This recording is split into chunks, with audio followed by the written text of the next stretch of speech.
Good morning, and I get to say the 6 words I've been waiting a very long time to say. Welcome to the Texas Governor's Mansion.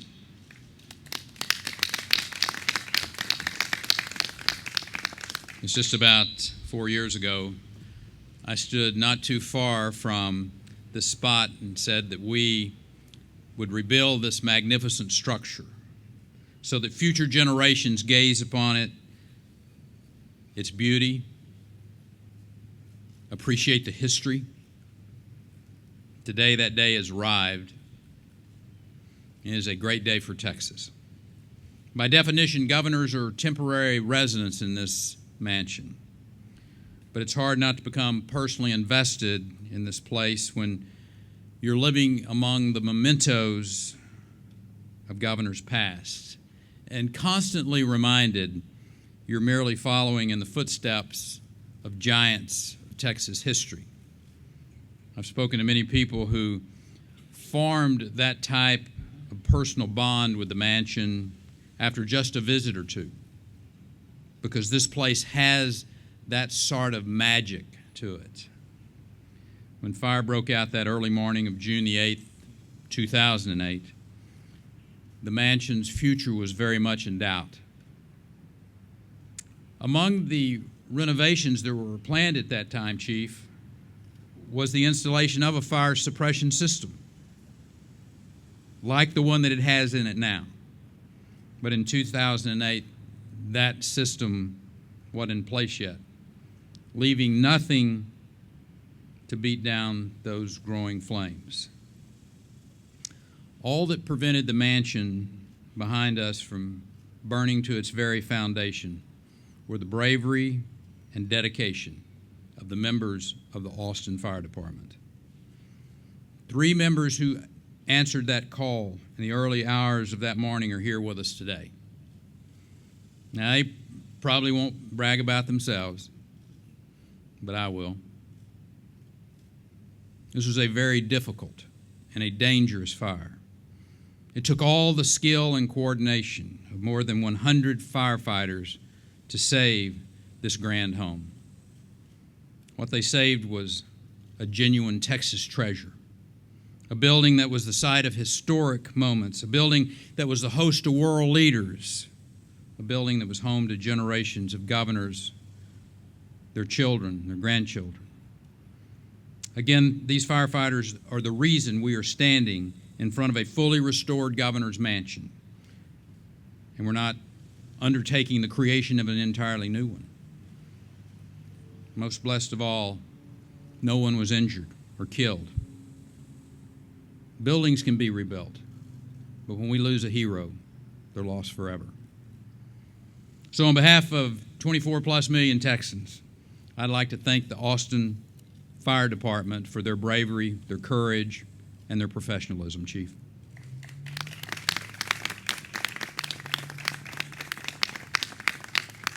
So today is a memorable day, a day for looking back at the past and celebrating everything that this mansion stands for. It's also a day for looking to the future. It's a day of celebrating the brave firefighters who saved this mansion, the skilled and talented individuals who restored it to its posterity. It's a day for marking the 156 years that this structure has served as the heart of the state of Texas, and looking ahead for the next 150 years or more. It'll be part of the Texas landscape. Today, the Governor's Mansion stands renewed as a symbol of Texas' resiliency and our state's determination to work together to overcome the greatest of challenges. As we look forward to a brighter future, we must never lose sight of where we're from. And I'd like to introduce a woman who is a powerful voice for the preservation of our state's history and who stands among the finest first ladies in our state's history. My wife and your First Lady, Anita Perry. Thank you so much. Thank you, Rick. Thank you all for being with us today. Historic day for us in Texas. A quote by Sam Houston hangs on the wall right down the street at our Bob Bullock Museum, and it says, "Texas is the finest portion of the globe that has ever blessed my vision." If I could take Governor Houston one step further, to me, this mansion is one of the finest places in the finest portion of the globe.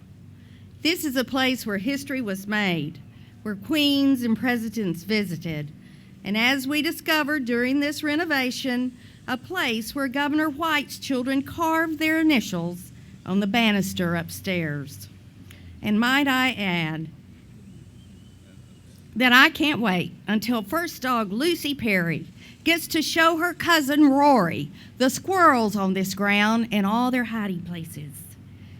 That's what makes being here today, seeing the proud structure return to its former glory, even more special than it has been before. Today is one of those days that I will fondly remember for the rest of my life, as I can still remember the day we got the call that the mansion was burning, and it felt like for all the world we were in the danger of losing a beloved member of our family. I remember seeing the damage for the first time, and it was so extensive and quite frankly hard and painful to look at.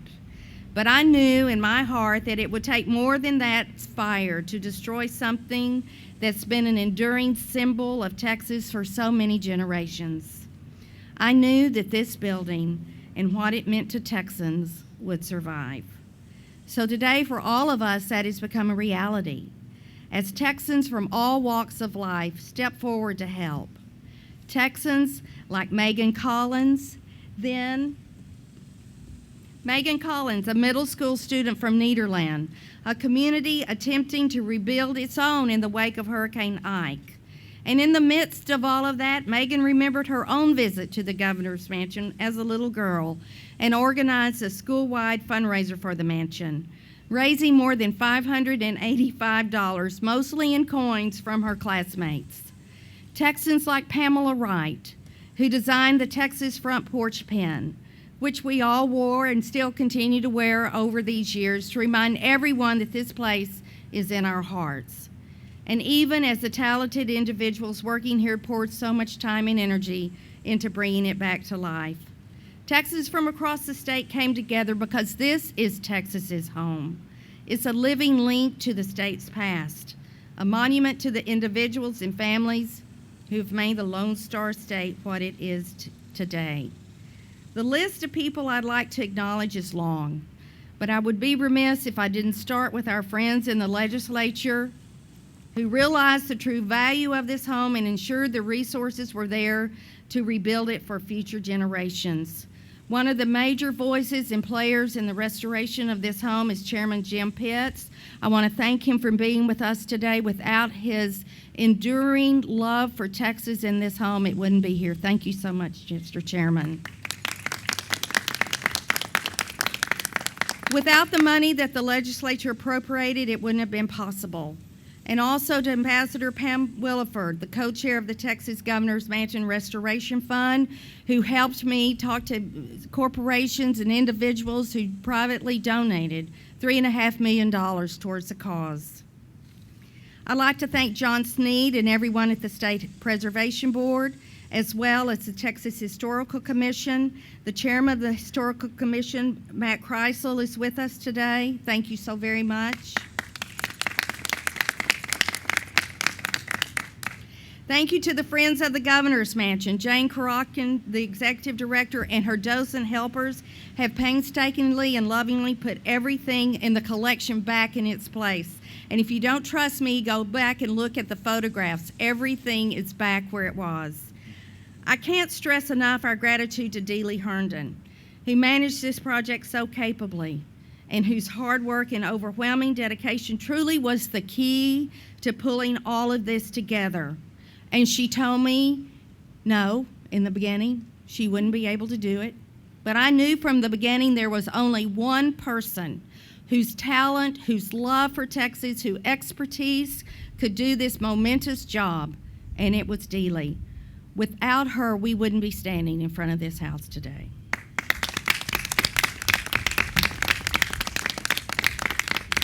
Last but not least are the workers, the workers who did the heavy lifting literally in the renovation, their talent, their skills. They'll forever be able to point with pride to the governor's mansion and say that they contributed to its rebirth. The people of Texas owe each of you our profound and enduring gratitude for a job well done.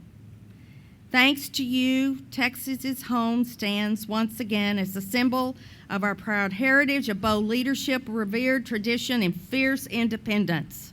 So thank you all for being here today. I know